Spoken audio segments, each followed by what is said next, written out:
ہمیشہ موجود رہتے تھے. حضرت جبرائیل اور حضرت میکائیل حضور کے ساتھ موجود رہتے تھے, چاہے وہ ملائکہ کی صورت میں ہو, چاہے آئمہ کی صورت میں ہو, اور انسان کے روپ میں بھی, بے شک انسان خوبصورت انسانوں کے روپ میں بھی حضور کے ارد گرد سبحان رہتے اللہ. تھے. اور جس طرح آپ کے آنے سے قبل ہی آپ کے معجزات کا اعلان شروع ہو گیا, نشانیاں آ گئیں, اسی طرح حضور پاک صلی اللہ علیہ وسلم کا بچپن, بلکہ میں یوں کہوں کہ وہ جو اپنے کردار دکھایا زمانے جاہلیت کے لوگوں کو, جو کردار دکھایا کہ انہیں اپنا کردار پیش کر کے کہا میرا یہ کردار ہے, ٹھیک, تم سب اپنے گریبانوں میں, کیا کہنے, ایک کرائیٹیریا دے دیا نا, کرائیٹیریا دکھا دیا. مثلا اس سے ہمیں ایک اور بھی ملتا ہے کہ ہم اپنا کردار پیش کریں اس معاشرے میں, اور سب سے کہنے کی ضرورت ہی نہیں ہوگی. جب ہم ایک کردار شو کر رہے ہوں گے تو سب دیکھیں گے ہماری طرف, ہمارا کردار دیکھیں گے اور اپنے کردار کا خود ہی جائزہ لیں گے.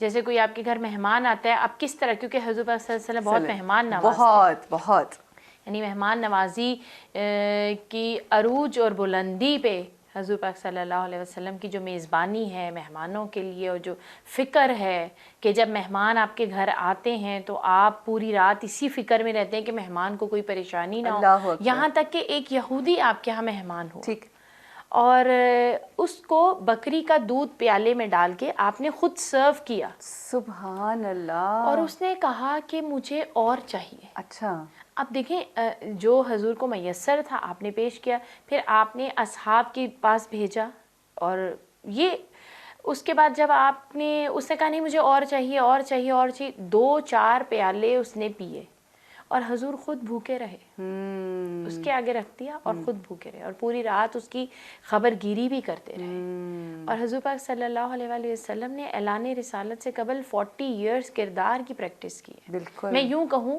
کہ نہ تخت شاہی, نہ کوئی لباس, نہ ظاہری شان شوکت, نہ تلوار, صرف کردار کی تلوار, شیریں الفاظ, کردار کی تلوار, سادہ لباس, متانت, چال میں متانت, چہرے پہ شگفتگی, خوبصورتی, سادگی, مسکراہٹ. انہوں نے جاہل بدوؤں کے دلوں کو بدل دیا. یعنی جب 1 سال ہو, 2 سال ہو, 40 سال کردار کی پریکٹس. مثلا ہم تو 1 سال, اگر ہمیں اللہ معاف کرے تو جو حالات ہیں, معذرت کے ساتھ, دکھ کے ساتھ بھی, کہ اب ایک ٹرینڈ بن گیا ہے کہ مہمان آ جائے اور وہ تھوڑی دیر زیادہ اسٹے کر لے, مثلا 1-2 دن آپ اپنی باڈی لینگویج سے یہ شو کروا دیتے ہیں کہ بس بھائی اب ہمیں کام ہے. اور حضور نے 40 سال, مثلا وہ جو بوڑھی کوڑا پھینکتی تھی, وہ ان 40 ایئرس میں وہ واقعہ گزرا ہے کہ آپ سر جھکا کے نکل جاتے تھے, اور جب وہ بیمار ہوئی تو آپ نے اس کی تیمارداری کی, اور وہ آپ پر آہستہ آہستہ لوگوں کے دلوں میں آپ نے اپنا گھر بنا لیا. اچھا, رسول اکرم صلی اللہ علیہ وآلہ وسلم کی جس وقت ہم سیرت مبارکہ دیکھتے ہیں, میں اکثر یہ سوچتی ہوں معصومہ صاحبہ کہ مجھے یوں محسوس ہوتا ہے کہ یہ جو ذات پاک ہے نا, یہ اسوہ کامل ہمارے لیے بالکل ایسے ہے جیسے ایک ڈاکٹر کی پرسکرپشن ہوتی ہے. ہم سب روحانی طور پہ کہیں نہ کہیں کسی نہ کسی لحاظ سے بیمار ہیں, روحانی طور پہ بیمار ہیں, جس کا علاج ہمیں سیرت پاک کی جو مختلف واقعات ملتے ہیں وہ ایز پرسکرپشنز ہیں. آپ جب بیمار ہوتے ہیں تو وہ پرسکرپشنز جو ہوتی ہیں, ہم ڈاکٹر کے پاس جاتے ہیں, لے کر آتے ہیں ڈاکٹر سے وہ پرسکرپشن, جب تک ہم اس پہ عمل نہیں کرتے ٹھیک نہیں ہوں گے. اور آپ کی یہ بات سے ایک بات آپ کے سامنے اور پیش کروں کہ ویسٹ کے پاس جو ان کا کوڈ آف لائف ہے وہ انسانوں کا بنایا ہوا ہے, ٹھیک ہے, یعنی انہوں نے بیٹھ کر بنایا ہمارے یہ رولز ہوں گے. ہمارے پاس جو کوڈ آف لائف ہے وہ اللہ کا دیا. سبحان اللہ, بہت فرق ہے انسانوں کے بنائے ہوئے میں اور اللہ کے دیے ہوئے میں. اور وہ کوڈ آف لائف پریکٹس کیا حضور پاک صلی اللہ علیہ وآلہ وسلم. اچھا, ایک جو نمایاں ایسپیکٹ ہے رسول اکرم صلی اللہ علیہ وآلہ وسلم کی زندگی کا, میں چاہوں گی اس کے اوپر ضرور روشنی ڈالیں, کیونکہ یہ ایسی روشنی ہے, یہ ایسا نور ہے کہ اس کو سن کے بھی آپ انسپائر ہوتے ہیں بہت زیادہ. سادگی. اور آپ یہ دیکھیں کہ آپ کا لباس اتنا سادہ ہے کہ اگر کوئی عیسائی آ کر یہ پوچھتا ہے کہ تم میں محمد کون ہے, اور جب لوگ اشارہ کرتے ہیں حضور کی طرف تو اسے بلیف نہیں ہوتا کہ کیا یہ وہ ہے ہستی کہ جن کی شان توریت اور انجیل، اور کیونکہ وہ آسمانی کتابوں کا علم رکھنے والا ہے، عیسائی ہے، راہب ہے، عالم ہے، اور جب وہ دیکھتا ہے کہ سادہ بوریاں نشین ہیں جو کی روٹی کھا رہے ہیں، اور بعض اوقات تو آپ کا کھانا ہوتا تھا کہ جو کی روٹی پانی میں بھیگی ہوئی. ایک صحابی اعلان رسالت کے بعد جب آپ مدینہ ہجرت کر گئے تو ایک صحابی دودھ میں شہد ملا کر لائے. اچھا. اور جب حضور نے اس کو تناول کیا 2-3 گھونٹ لینے کے بعد آپ نے کہا میں یہ نہیں پی سکتا. اچھا. وہ صحابی نے کہا کہ یا رسول اللہ آپ کیوں نہیں تناول کریں؟ کہا اللہ کی 2 نعمتیں ایک وقت میں. اوہ اللہ اکبر. اور ہم اگر اپنے دسترخوان دیکھیں تو اگر کوئی مہمان آئے تو مہمان ناراض ہو جاتے ہیں کہ اگر ایک ڈش ہو یا 2 ڈش ہو یا بہت زیادہ اہتمام نہ کیا جائے. اور آپ یہ دیکھیں کہ 2 نعمتیں ایک وقت میں اکٹھے نہیں کھا. اور یہی مولا علی کا بھی دستور ہے. بے شک وہ تو غلام رسول صلی اللہ علیہ وآلہ وسلم. بے تو شک انہوں مولا علی نے بھی پوری زندگی 2 نعمتیں ایک ساتھ نہیں لی، بلکہ اپنی بیٹی جانتی ہے باپ کی عادت کو، لیکن حجت خدا ہے ان کی آپس میں گفتگو ہمارے لیے مشعل راہ ہے. تو حضور نے ان صحابی سے کہا کہ اس میں شہد کا ٹیسٹ آ رہا ہے، ٹھیک، تو میں 2 نعمتیں ایک ساتھ نہیں لے سکتا. یعنی ان کو بھی درس دیا صحابہ کرام. اور اصحاب صفا آپ کو معلوم ہے کہ ان کے کیا کریکٹر بلڈنگ کی تھی. سادہ سا ایک چبوترا تھا اور اس میں وہ زندگی بسر کرتے تھے، اور وہیں سے عالم بنے، بڑے بڑے مبلغ بنے جنہوں نے پوری دنیا میں اسلام. افریقہ میں کیسے پھیلا؟ صحیح.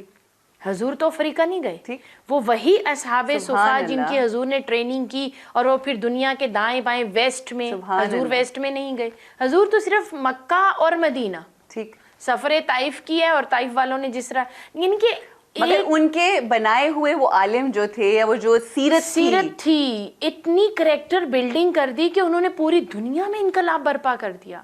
اس قدر اجلت سے تو روئے زمیں پہ چھا گیا. واہ واہ. اس قدر اجلت سے تو روئے زمیں پر چھا گیا، مدعی چکرا گئے تاریخ کو غش آ گیا. واہ سبحان اللہ. کیا یعنی تمام نبیوں کا پیریڈ آف پریچنگ لمبا ہے، ٹھیک ہے، حضور کا صرف 23 سال ہے. صدقے 40 ایئرز بیفور اعلان رسالت اور 23 سال آفٹر. تو اتنے کم عرصے میں کمپلیٹ کوڈ آف لائف کو پہنچا دینا. لوگ دنیا کو فتح کرتے ہیں. رسول اکرم صلی اللہ علیہ وآلہ وسلم و اہل بیت محمد مصطفیٰ صلی اللہ علیہ وآلہ وسلم نے دلوں کو فتح کیا، اور وہ سیرت اور کردار سے ہی ہوتا ہے. ایک اور خاصہ ہے نا شخصیت کا جو آج کل عام نہیں ہے، وہ ہے شفقت، رحمت، محبت. وما ارسلناک الا رحمۃ للعالمین. اس حوالے سے جو مولا کی زندگی کے جو واقعات ہیں میں چاہوں گی کہ ضرور. اور حضور پاک صلی اللہ علیہ وسلم ایک مرتبہ تاقیبات میں مشغول، ٹھیک ہے، تاقیبات میں مشغول تھے، دعائیں پڑھنے میں مشغول تھے. ایک بچے کے نا بڑے درد سے رونے کی آواز آئی اور کافی دیر تک آتی رہی. ٹھیک. جب حضور نے دیکھا کہ کوئی اس بچے کو چپ نہیں کروا رہا تو آپ نے تاقیبات کی کتاب کو جو بھی ترک کیا، اور اس کے بعد آپ اٹھے اور جا کر اس بچے کو ڈھونڈا کہ کہاں رونے کی آواز آئی. تو صحابہ نے حیران ہو کر پوچھا کہ یا رسول اللہ آپ اس بچے کے رونے کے لیے اتنے بے قرار ہوئے. آپ نے کہا یہ بچہ ہے، اس میں شفقت، پیار، محبت، بچوں کو پیار، محبت اور شفقت کی ضرورت ہے.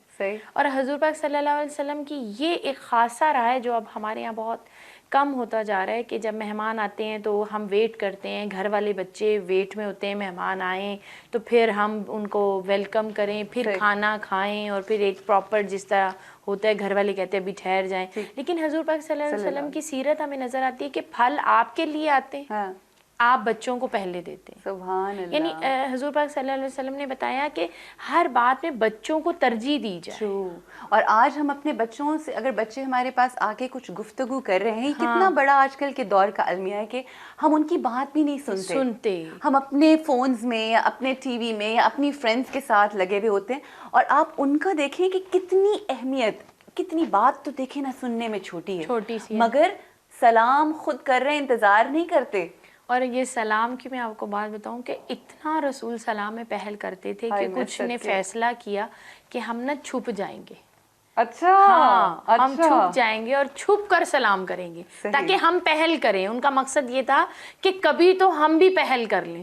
اور جب حضور اپنے حجرے سے باہر آئے تو حضور نے کہا جو دائیں بائیں درختوں کے پیچھے چھپے ہوئے تم پر میرا سلام ہو. آپ یقین کریں کہ یہ اتنی انسپریشنل یہ باتیں ہیں. اور وہی والی بات ہے نا کہ جب آپ کے دل میں محبت کسی خاص ہستی کی آتی ہے. میں صبح واک کرتی ہوں, ٹھیک ہے, اب میں نے جب یہ سلام کی میں نے کہیں پڑھی نا تو میں نے اپنے دیکھے اسی طرح سے تبدیلی آئے گی نا. میں نے اپنے دل میں اس بات کا تہیہ کر لیا, اچھا آپ یہ میں آپ کو اپنے دل کی بات بتا رہی ہوں اور بہت سارے لوگوں کا یہ خیال ہوتا ہوگا, وہ فیل کرتے ہوں گے ہم سلام کرنے میں شرم محسوس کرتے ہیں. It is unfortunate. اینڈ میں نے اس کو یہ اوور دا پیریڈ آف 2-3 مہینے جو 4 مہینے میں نے واک, میں نے اس میں اپنی اس شرم کو کہہ لیں توڑا. میں نے کہا میرے رسول صلی اللہ علیہ وسلم کرتے تھے نا, ہم نیکیوں میں کیوں نہیں پہل کرتے. میں کوئی بھی جا رہا ہوں, مجھے کوئی نہ بھی دیکھے کچھ نہیں, میں اس کو اتنی زور سے سلام, اور یقین کریں بدلے میں مجھے ہمیشہ مسکراہٹ ملی ہے. Because people do not expect کہ کوئی ایک دم سے اسٹرینجر آپ کو سلام کرے گا. تو یہ سلامتی تو ایک ایسی چیز ہے کہ جو انشاءاللہ آگے, جو سلام کرتے ہیں اس کو ثواب زیادہ ملتا ہے, جو جواب دیتا ہے اس کو ایک نیکی ہے, اور جو سلام کرنے والا ہے, اب یہ 1 اور 10 گنتی والے 1 اور 10 نہیں, یہ تو صرف سمجھانے کے لیے. ہم تو کہتے ہیں کہ جی رسول اکرم صلی اللہ علیہ وسلم نے پہل کی نا, جب انہوں نے کر دیا تو پھر آپ بھی کریں. آسانیاں ہی آسانیاں. فیاضی, سخاوت. آج ہم سمجھتے ہیں کہ اگر ہم نے کسی پہ زیادہ خرچ کر دیا تو اللہ کہیں ہماری ختم نہ ہو جائیں. میں چاہوں گی اس کانسیپٹ کو ضرور کلیئر کریں کہ کیسے دینے سے اور بڑھتا ہے. دینے سے اور بڑھتا ہے. اور اس میں میرے مولا علی کا بھی ایک قول ہے کہ جب تم تنگی محسوس کرو تو اللہ سے کاروبار کرو. سبحان یعنی یہ تم اللہ کی راہ میں دو. اچھا, تجارت کریں, تجارت کرو, اللہ سے کاروبار کرو, اللہ کی راہ میں دو. اور حضور پاک صلی اللہ علیہ وسلم نے اپنے لیے کوئی درہم اور دینار, امہات المومنین بھی راویہ ہیں کہ جب تک سے درہم اور دینار صدقہ نہیں کر دیتے تھے تب تک سے گھر تشریف نہیں لاتے. ٹھیک. اور جس رات اگر کوئی مانگنے والا نہیں ملا اور صدقہ نہیں دیا تو پوری رات بے چین رہتے تھے کہ وہ دینار بچ گئے ہیں یا درہم بچ گئے جو میں نے بھی صدقہ کرنے ہیں.